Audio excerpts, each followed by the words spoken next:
बच्चों, कल भगवती चरण वर्मा जी लिखा हुआ मातृभूमि कविता के बारे में जानकारी प्राप्त किया गया था। आज उसके आगे के भाग के बारे में जानकारी प्राप्त करेंगे। मातृभूमि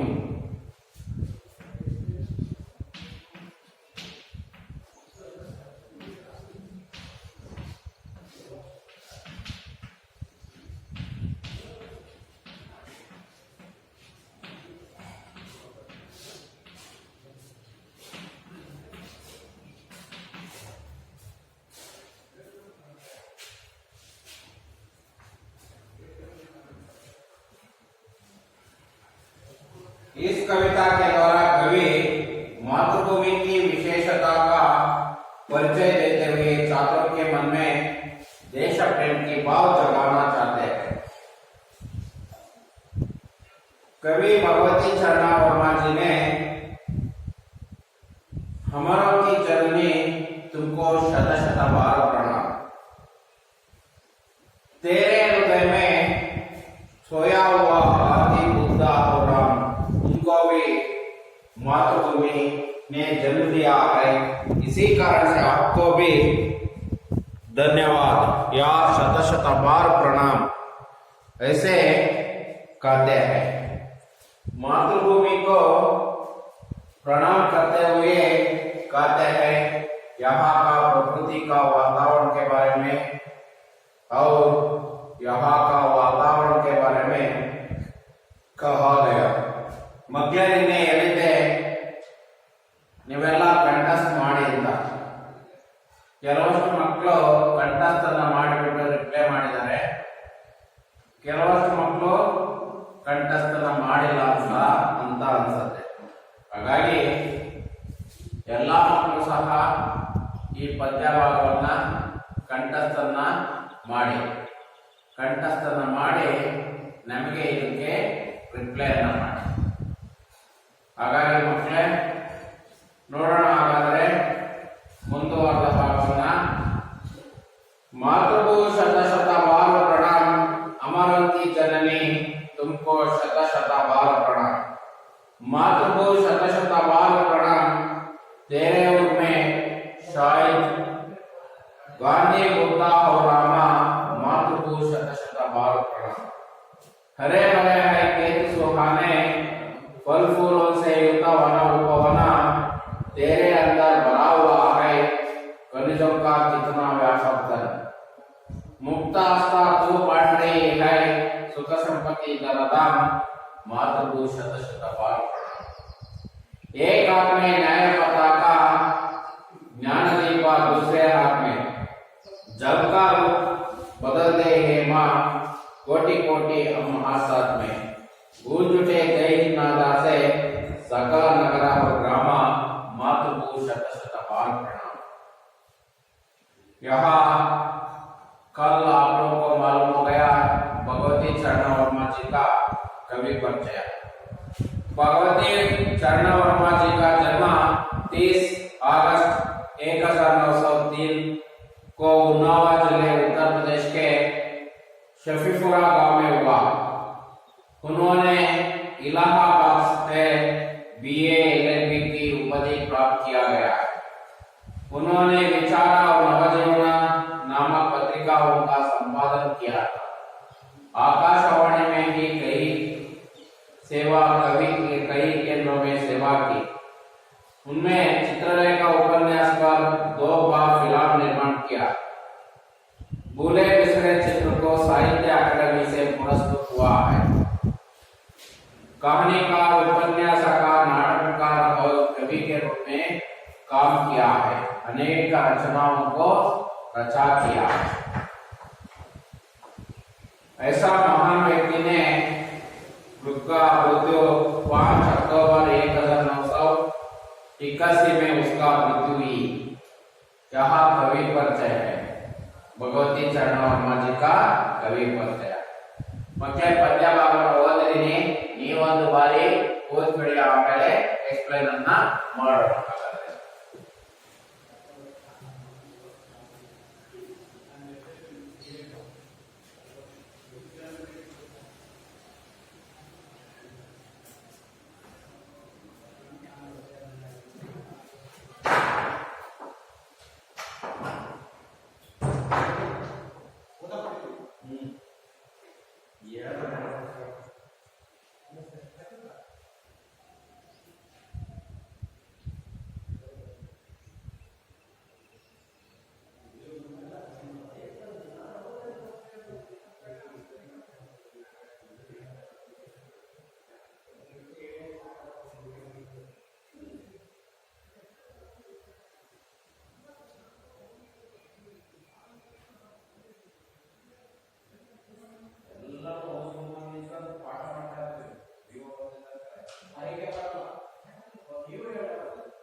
मतलब इस कविता का उद्देश्य छात्रों के मन में देश प्रेम की भाव जगाना के लिए भगवती चरणा वर्मा जी के नाम को हिंदी साहित्य में आधार के साथ लिया जाता है। प्रस्तुत कविता में कवि के देश प्रेम की झलक दिखाई देते हैं। ये मातृभूमि को प्रणाम करते हुए उसमें विद्यमान अपार वन संपदा खनिज संपत्ति का वर्णन करते हुए भारत के महान विभूतियों का स्मरण करते हैं। इस कविता से भारत की महानता का परिचय प्राप्त होता है। कल दोपहर विवरण दे दिया था, आगे का एक प्यार है। एक हाथ में न्याय पताका, एक हाथ में भारत भूमि का मातृभूमि का भारत माता के एक हाथ में न्याय पताका है और दूसरा हाथ में ज्ञान दीप। ಇನ್ನೊಂದು ಕೈಯಲ್ಲಿ ಜ್ಞಾನದ ದೀಪವನ್ನು ಇಟ್ಕೊಂಡಿದ್ರೆ ಒಂದು ಕೈಯಲ್ಲಿ ನ್ಯಾಯ ಪತಾಕ, ಪತಾಕ ಅಂತ ಜೆಂಡ, ಪತಾಕ ಅಂದ್ರೆ ಮಕ್ಕಳೇ ಜೆಂಡ ಅಂತ. ಒಂದು ಕೈಯಲ್ಲಿ ನ್ಯಾಯದ ಜೆಂಡವನ್ನು ಇಟ್ಕೊಂಡಿದ್ರೆ ಇನ್ನೊಂದು ಕೈಯಲ್ಲಿ ಜ್ಞಾನ ದೀಪವನ್ನು ಇಟ್ಕೊಂಡಿದ್ದಾರೆ. ಜಗತ್ತು ಬದಲದೆ ಜಗತ್ತಿನ ರೂಪವನ್ನ ಅಥವಾ ಈ ದುನಿಯಾದ ರೂಪವನ್ನೇ ನಿನ್ನೆ ಮಾಡಿದ್ಯಾ, ಬದಲಾವಣೆ ಮಾಡಿದೀಯ. ಕೋಟಿ ಕೋಟಿ ಸಾಧನೆ, ಕೋಟಿ ಕೋಟಿ ಜನಗಳು ನಿನ್ನ ಕೈಯಲ್ಲಿದ್ದಾರೆ ಇವತ್ತು. ಕೋಟಿ ಕೋಟಿ ಸಾಧನೆ ನಿನ್ನ ಜೊತೆಯಲ್ಲಿ ಇವತ್ತು ಕೋಟಿ ಕೋಟಿ ಜನ ಇದ್ದಾರೆ. ಗೂಂಜುಟೆ ಜೈ ಹಿಂದ್ ನಾದಾಸೆ ಪ್ರತಿಧ್ವನಿಸ್ತಾ ಇದೆ. ಯಾವ ನಾದದಿಂದ? ಜೈ ಹಿಂದ್ ನಾದ, ಜೈ ಹಿಂದ್ ಎಂಬುವಂತಹ ಘೋಷಣೆಯನ್ನ ಆಗ್ತಾ ಇದ್ದಾರೆ.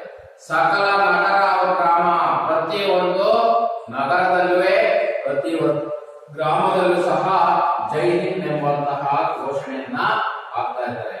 ಮಾತೃಭೂ ಶತ ಶತ ಬಾಲ ಪ್ರಣಾಮ, ಮಾತೃಭೂಮಿ ನಿನಗೆ ಶತ ಶತ ಬಾಲ ಪ್ರಣಾಮ ಅಂತ ಹೇಳ್ತಾ ಇದ್ದಾರೆ ಭಗವತಿ ಚರಣವರು. ಏಕಾತ್ಮ ನ್ಯಾಯ ಪತಾಕ, ಒಂದು ಕೈಯಲ್ಲಿ ನ್ಯಾಯದ ಪತಾಕ ಇದ್ರೆ ಇನ್ನೊಂದು ಕೈಯಲ್ಲಿ ಜ್ಞಾನ ದೀಪ ಇದೆ. ಜಗತ್ತಿನ ರೂಪವನ್ನ ನೀನು ಬದಲಾವಣೆಯನ್ನು ಮಾಡಿದ್ಯಾ. ಇವತ್ತು ನಿನ್ನ ಜೊತೆಲಿ ಕೋಟಿ ಕೋಟಿ ಲೋಕಕಾಯ ಜೈ ಹಿಂದ್ ನಾದ ಎಂಬಂತದ್ದು ಗೂಂಜುಟೆ, ಗೂಂಜು ಅಂದ್ರೆ ಪ್ರತಿಧ್ವನಿಸ್ತಾ ಇದೆ ಸಕಲ ನಗರ ಮತ್ತೆ ಗ್ರಾಮದಲ್ಲಿ. ಮಾತೃಭೂ ಶತ ಶತ ಬಾಲ प्रणम। भगवती चरण वर्मा के नाम को हिंदी साहित्य में आदर के साथ लिया जाता है। भगवती चरण वर्मा ಅವರ ಹೆಸರನ್ನ ಹಿಂದಿ ಸಾಹಿತ್ಯದಲ್ಲಿ ಬಹಳ ಗೌರವದಿಂದ ತೆಗೆದುಕೊಳ್ಳಲಾಗಿದೆ। प्रस्तुत कविता में कवि के देश प्रेम की झलक दिखाई देता है। प्रस्तुत कविತೆಯಲ್ಲಿ ಕವಿ देश प्रेमದ ಪ್ರೀತಿಯನ್ನು ತೋರಿಸಲಾಗಿದೆ। वे मातृभूमि को प्रणाम करते हुए और मातृभूमि के नमस्कारವನ್ನು ಮಾಡ್ತಾ उसमें विद्यमान अपार वन संपद, ಅದರಲ್ಲಿರುವಂತಹ ವಿದ್ಯಮಾನಗಳು ನಡೆಯುವಂತಹ ವನ ಸಂಪತ್ತಿನ ಬಗ್ಗೆ, ಖನಿಜ ಸಂಪತ್ತಿನ ಬಗ್ಗೆ ವರ್ಣನೆಯನ್ನ ಮಾಡಿದ್ದಾರೆ। भारत के महान विभूतियों का स्मरण करते हैं। ಭಾರತದ ದೊಡ್ಡ ದೊಡ್ಡ ವ್ಯಕ್ತಿಗಳ ಬಗ್ಗೆ ಸ್ಮರಣೆಯನ್ನು ಮಾಡಲಾಗಿದೆ। इस कविता से भारत की महानता का परिचय प्राप्त होता है। ಇದರಿಂದ ಈ ಕವಿತೆಯಿಂದ ಭಾರತದ ಮಹಾನ್ ವ್ಯಕ್ತಿಗಳ ಬಗ್ಗೆ ಪರಿಚಯ ಆಗುತ್ತೆ। ನೋಡೋಣ ಮಕ್ಕಳೇ ಶಬ್ದಾರ್ಥವನ್ನ। ಶಾಹಿದ್ ಅಂದ್ರೆ ಸೋಯಾವ, ಮಲಗಿರುವಂತಹ. ಅಮರ್ ಅಂದ್ರೆ ಮೃತ್ಯುವಿನ ಚಿರಂಜೀವಿ ಅಂತ. ಅಸ್ತ ಅಂದ್ರೆ ಆರ್, ಸುಹಾನ್ ಅಂದ್ರೆ ಸುಂದರ, ದಾಮ್ ಅಂದ್ರೆ ಗರ್, ಗೂಂಜನ ಅಂದ್ರೆ ಪ್ರತಿಧ್ವನಿತ ಹೋತ. ಶಬ್ದ ಯುಗಮ ಹರೆ ಬರೆ, ಹರೆ ಬರೆ ಅಂದ್ರೆ ಹಸಿರಿನಿಂದ ತುಂಬಿರುವಂತಹ. ಫಲ್ ಫೂಲ್ ವನ ಉಪವನ, ಸುಖ ಸಂಪತ್ತಿ, ಧನಧಾಮ್, ಇವೆಲ್ಲ ಶಬ್ದ ಯುಗಮ.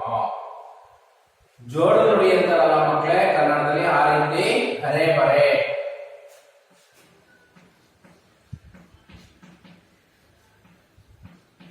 ಇದು ಜೋಡು ನುಡಿ. ಇಲ್ಲಿ ದ್ವಿರಕ್ತಿಯನ್ನ ಕೊಟ್ಟಿದ್ದಾರೆ, ಒಂದು ಶತ ಶತ, ಇವು ದ್ವಿರಕ್ತಿ. ಒಂದೇ ಶಬ್ದ ಎರಡು ಬಾರಿ ಪುನರಾವರ್ತನೆ ಆದ್ರೆ ಅದು ದ್ವಿರಕ್ತಿ ಅಂತೀವಿ.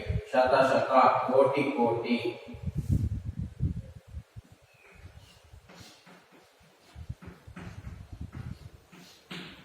ಇಲ್ಲಿ ನೋಡಿ, ಸುಖ ಫಲ್ ಫೂಲ್, ವನ ಉಪವನ, ಹೀಗೆ ಈ ರೀತಿ ಅದಕ್ಕೆ ಜೋಡಿ ಆಗಿದ್ರೆ ಅದನ್ನ ಏನಂತೀವಿ ನಾವು ಮಕ್ಕಳೇ? ಏನಂತೀವಿ? ಇಂಥವನ್ನ ಜೋಡು ನುಡಿ ಅಂತೀವಿ. ಇದಕ್ಕೆ ಏನಂತೀವಿ? ದ್ವಿರಕ್ತಿ ಅಂತ ಹೇಳ್ತಾ ಹೋಗ್ತೀವಿ. ಈಗ ಇಲ್ಲಿ ಒಂದಂಕದ ಪ್ರಶ್ನೆಗಳನ್ನು ಕೊಟ್ಟಿದ್ದಾರೆ, ಎರಡಂಕದ ಪ್ರಶ್ನೆಗಳು ಇದಾವೆ, ಮತ್ತೆ ಅನುರೂಪವನ್ನು ಇದೆ. ವಸಿಯತ್ ನಾಟಕ, ಚಿತ್ರಲೇಖ, ಉಪನ್ಯಾಸ, ಶತಶತ, ದ್ವಿರಕ್ತಿ, ಅರೆಬರೆ. ಇಂಥದ್ದು ಅರೆಬರೆ ಯಾವ ಪದ? ಶಬ್ದಯುಗಮ, ಬಾಹ್ಯ ಆತ್ಮೆ, ನ್ಯಾಯಪತಕ, ದೈನ್ಯ ಆತ್ಮೆ, ಜ್ಞಾನದೀಪ, ಹಸ್ತ, ಹಾತ್, ಪತಾಕ, ಚಂಡ. ನೋಡಿ, ಜೋಡ್ಸಲಿಕ್ಕೆ ಇದೆ. तेरे उनमें शायद गांधी, बुद्ध और रामा, फल फूलों से बना, युद्ध बना उपवना, एक हाथ में नया पताका, कोटि कोटि हम साथ में, मातृभू ಶತ ಶತ ಬಾರ ಪ್ರಣಾಮ. ಮಕ್ಕಳೇ, ಇದನ್ನ ನೀವು ಒಂದ್ಸಲ ನೋಡ್ಕೊಳ್ಳಿ, ಬರ್ಕೊಳ್ಳಿ. ಇದನ್ನ ನನಗೆ ಹೇಳಿದ್ದ ಬರ್ಕೊಳ್ಳಿ.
ಬರ್ಕೊಂಡಾಯ್ತು ಮಕ್ಕಳೇ.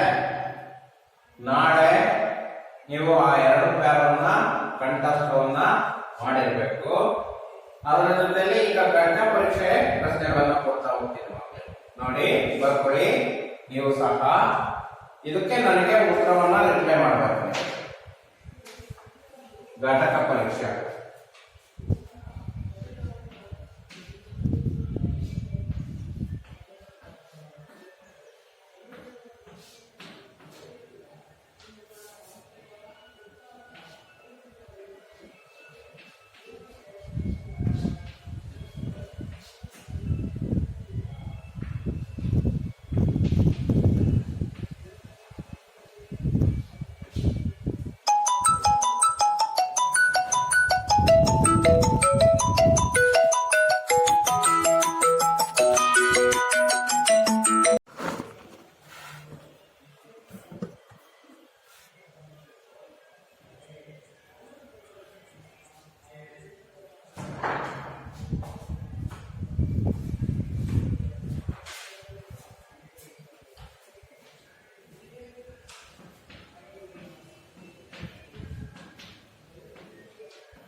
प्रकृति सौंदर्य का वर्णन कीजिए।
ನೋಡಿ ಮಕ್ಕಳೇ, 3 ಅಂಕದ್ದು 2 ಪ್ರಶ್ನೆ ಕೊಟ್ಟಿದ್ದೀನಿ. ಒಂದು, ಭಾರತ್ ಮಾಕೆ ಪ್ರಕೃತಿ ಸೌಂದರ್ಯ का वर्णन कीजिए. ಇದು 3 ಅಂಕದ ಪ್ರಶ್ನೆ. ಇದನ್ನ ನೀವು ಬರೀಬೇಕು, ಕಲ್ತು ಬರೀರಿ. ಮಾತೃಭೂಮಿ का स्वरूप कैसे शोभित है. ಇದು ಸಹ 3 ಅಂಕದ ಪ್ರಶ್ನೆ. ಇದನ್ನು ಸಹ ನೀಟಾಗಿ ಬರೆದು ಕಲ್ತ್ಕೊಂಡು, ಯಾಕಂದ್ರೆ ಈ 2 ಪ್ರಶ್ನೆಯಿಂದ ನಿಮ್ಮ ಆನ್ಲೈನ್ ಪರೀಕ್ಷೆಯ ದೃಷ್ಟಿಯಿಂದ ಈ 2ರಲ್ಲಿ 1 ಪ್ರಶ್ನೆ ಖಂಡಿತವಾಗಿ ನಿಮ್ಮ ಪರೀಕ್ಷೆಗೆ ಬಂದೇ ಬರುತ್ತೆ. ಭಾರತಕ್ಕೆ ಕೇರ್ ಕೈಸೆ ಹೈ, ಇದು 1 ಅಂಕದ್ದು. ಶತಶತ ತಿರುಪ್ತಿ ಅರೆ ಬರೆ ಡ್ಯಾಶ್, ಇದು ಏನಂದ್ರೆ ಅನುರೂಪಕ.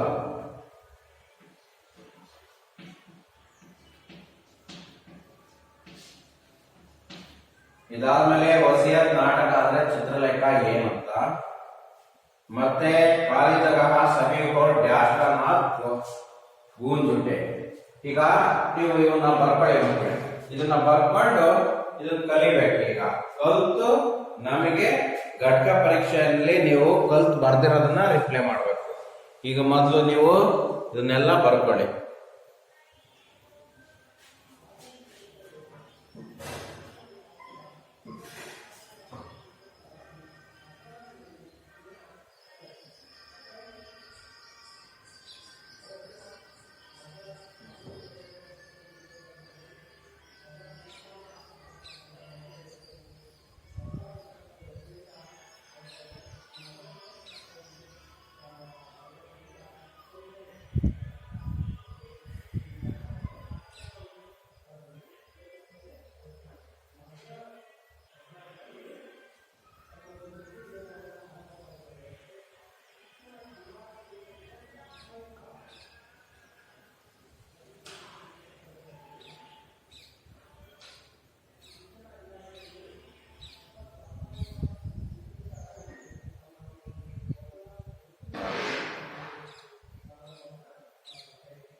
ಮಕ್ಕಳೇ, ಅದಾದ್ಮೇಲೆ ಒಂದು ಭಾವಾರ್ಥ ಬರೆಯೋದಿದೆ ನೋಡಿ। ಭಾವಾರ್ಥ ಹೇಗೆ ಬರೀಬೇಕು ಅನ್ನೋದನ್ನ ತೋರಿಸ್ತೀನಿ।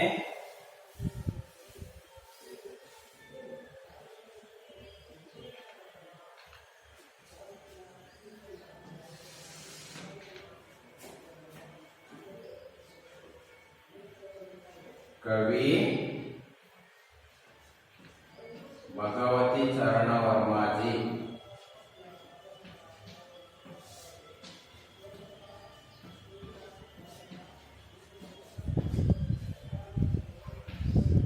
लिखा हुआ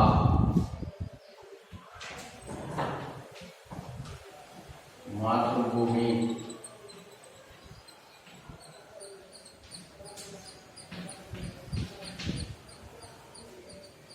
कविता में कवि कहते हैं कि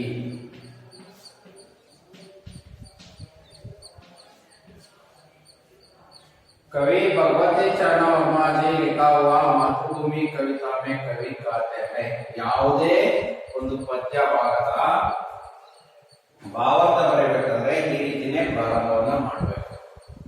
ಈ ವಾಕ್ಯವನ್ನ ಬರೆದು ನೆಕ್ಸ್ಟ್ ಆ ಪದ್ಯ ಭಾಗದ ಭಾವಾರ್ಥವನ್ನ ಬರಿತಾ ಹೋಗಬೇಕು. ಮೊದಲು ಈ ವಾಕ್ಯವನ್ನ ಬರೆಯಬೇಕು. कवि भगवती चरण वर्मा जी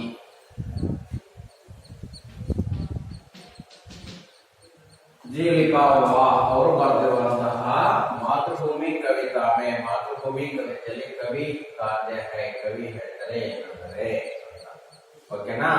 ಅದಾದ್ಮೇಲೆ ನೀವು ಮುಂದಕ್ಕೆ ಆ ಮೂರು ಕಾಲದ ಭಾವವನ್ನು ಸಹ ಬರೆಯಬಹುದು. ಗೊತ್ತಾಯ್ತಲ್ಲ. ಮೊದಲು ಇದನ್ನ ಬರ್ಕೊಳ್ಳಿ.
ಬಗ್ಗೆ ಇದಾದ್ಮೇಲೆ ಒಂದು ಪರಿಯೋಜನಾ ಅಥವಾ ಚಟುವಟಿಕೆ ಅಂತೀವಲ್ಲ ಅದನ್ನ ಈ ಪದ್ಯಕ್ಕೆ ಸಂಬಂಧಪಟ್ಟ ಒಂದು ಚಟುವಟಿಕೆಯನ್ನ ಕೊಡ್ತೀನಿ ಮಕ್ಕಳಿಗೆ. ಏನಂದ್ರೆ ಈ ಪದ್ಯಭಾಗವನ್ನ ಬರೆದು ಇದರ ಜೊತೆಯಲ್ಲಿ 2-3 ಅಂಕದ 2 ಪ್ರಶ್ನೆ ಬರ್ಕೊಂಡು ಅದರ ಜೊತೆಯಲ್ಲಿ ಭಾವಾರ್ಥವನ್ನ ಬರ್ಕೊಂಡು ಬರುವಂತದ್ದು. ಗೊತ್ತಾಯ್ತಾ. ಒಂದು ಪದ್ಯ ಭಾಗ, 2 ಪ್ರಶ್ನೆ ಉತ್ತರ, ಮತ್ತೆ ಒಂದು ಭಾವಾರ್ಥ. ಇಷ್ಟನ್ನ ನೀವು ಬರೆದು ಕೊಂಡು ಬಂದಿರಬೇಕು. ಬರ್ಕೊಂಡು ಬಂದು ನಮ್ಗೆ ತೋರಿಸ್ಬೇಕು. ಅದು ಪರಿಯೋಜನ, ಅದು ಚಟುವಟಿಕೆ. ಅಲ್ಲಿಗೆ ಮಕ್ಕಳೇ ಈ ಪದ್ಯದ್ದು ಎಲ್ಲ ಮುಗ್ದಂಗಾಯ್ತು ನೋಡಿ. ಒಂದು ಚಟುವಟಿಕೆ ಕೊಟ್ಟಿದ್ದೀವಿ, ಒಂದು ಘಟಕ ಪರೀಕ್ಷೆ ಕೊಟ್ಟಿದ್ದೀವಿ, ನೋಟ್ಸ್ ಅನ್ನ ಕೊಟ್ಟಾಗಿದೆ. ಇವೆಲ್ಲ ನೋಟ್ಸ್ ಬರ್ದಿರ್ಬೇಕು, ನಾವು ಹೇಳಿದೀವಿ. ಅದಾದ್ಮೇಲೆ ಭಾವಾರ್ಥನೂ ಆಗಿದೆ, ಕವಿ ಪರಿಚಯನೂ ಆಗಿದೆ, ಎಲ್ಲ ನೋಟ್ಸ್ ಅಲ್ಲಿ ಬರ್ತೀವಿ. ಬರ್ದಾದ್ಮೇಲೆ ಏನ್ ಮಾಡಿ ಅಂದ್ರೆ ಎಲ್ಲ ಓದ್ಕೊಳ್ಳಿ. ಘಟಕ ಪರೀಕ್ಷೆಯನ್ನ ಮಾಡಿರೋದನ್ನ ಕ್ವಶನ್ ಅನ್ನ ಹಾಕಿದೀವಿ. ನೀವೆಲ್ಲ ಉತ್ತರ ನೋಡ್ಬಿಟ್ಟು ರಿಪ್ಲೈ ಮಾಡಿ ನಮ್ಗೆ. ಆ ಆನ್ಸರ್ ಪೇಪರ್ ಬರೆದಿರುವಂತ ಆನ್ಸರ್ ಪೇಪರ್ನ ರಿಪ್ಲೈ ಮಾಡಿ, ನಾವು ವ್ಯಾಲ್ಯೂಯೇಷನ್ ಮಾಡಿ ನಿಮ್ಮ ಎಷ್ಟು ಅಂಕ ಅಂತ ನಾವು ಹಾಕ್ತೀವಿ. ಓಕೆನಾ ಮಕ್ಕಳೇ.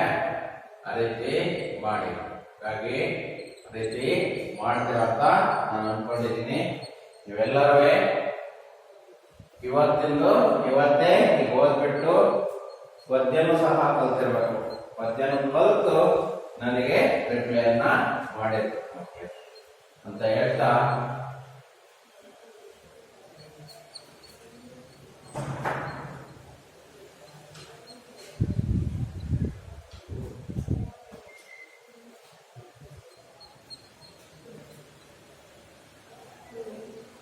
ಏನಾದರೂ ಡೌಟ್ಗಳಿದ್ರೆ ಕೇಳಿ. ಯಾವುದೇ ಡೌಟ್ ಅನ್ನ ಕ್ಲಿಯರ್ ಮಾಡೋಣ. ಹಾಗಾಗಿ ಡೌಟ್ ಇಟ್ಕೊಳ್ಳೋಕೆ ಹೋಗಬೇಡಿ. ಯಾವುದೇ ಡೌಟ್ ಅನ್ನ ಕ್ಲಿಯರ್ ಮಾಡ್ಕೊಳ್ಳಿ. ಆಯ್ತು ಮಕ್ಕಳ. ಧನ್ಯವಾದ.